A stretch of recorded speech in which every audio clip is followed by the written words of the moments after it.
இப்போ ரீனா ரூம்குள்ளே வந்துட்டு தேஜா கூடயும் பிரவீன் கூடயும் பேசிகிட்டு இருக்கா. அப்போ ராக்கி வந்துட்டு இன்னைக்கு டியூட்டி வந்துட்டு நமக்கு ராம்நாத் சார்கிட்ட வா போகலான்னு கூப்பிட்றான். ராம்நாதன் சாரை பார்க்க போகிறாங்க.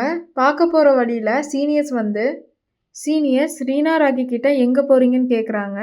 அப்போ ரீனா ராக்கி நாங்கள் ராம்நாதன் சாரை பார்க்க போகிறோன்னு சொல்கிறாங்க. அதுக்கு சீனியர்ஸ் நீங்கள் அவங்க கூட ஜெல் ஆகிறதுக்கு நான் ஒரு ஐடியா சொல்லட்டுமா அப்படின்னு சொல்கிறாங்க.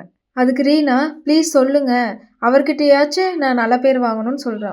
அதுக்கு அந்த சீனியர் ராம்நாதன் சாருக்கு சினிமானாலே பிடிக்காது, தப்பி தவறிங்க கூட சினிமாவை பற்றி பேசிடாதீங்கன்னு சொல்லிட்டு ஒரு ஐடியா கொடுக்குறான். அதுக்கு ரீனாவும் ராக்கியும் நீங்கள் டைமண்ட்ஸ்ன்னு சொல்லி பாராட்டிட்டு ராம்நாதன் சாரை பார்க்க போயிடுறாங்க. நீங்கள் தான் புதுசாக ஜாயின் பண்ண டாக்டரா, பேர் என்னன்னு கேட்குறாரு. ரீனா அவள் பேரை சொன்னதும் அதுக்கு ராம்நாதன் சார் மின்னலை படத்தோட ஹீரோனி பேரும் ரீனா தானே அப்படின்னு ஆச்சரியமாக கேட்குறாரு. அதுக்கு ரீனா மின்னலைங்கிற ஒரு படம் வந்துச்சான்னு சொல்லிட்டு தெரியாத மாதிரியே அவங்கக்கிட்ட நடிக்கிறா. அதுக்கு ராம்நாதன் சார் நீ மின்னலை படம் பார்க்கவே இல்லையான்னு கேட்குறாரு.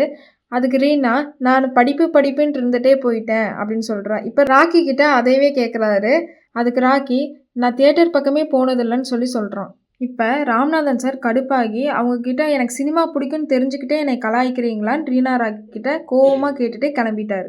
அதுக்கு ரீனாவும் ராக்கியும் ஷாக் ஆகிட்டு சார் உங்களுக்கு சினிமானா பிடிக்காதுன்னு சொன்னாங்க, அதனால தான் நாங்கள் நடித்தோம் அப்படின்னு சொல்லி சாரின்னு சொல்லிட்டு பின்னாடியே போகிறாங்க.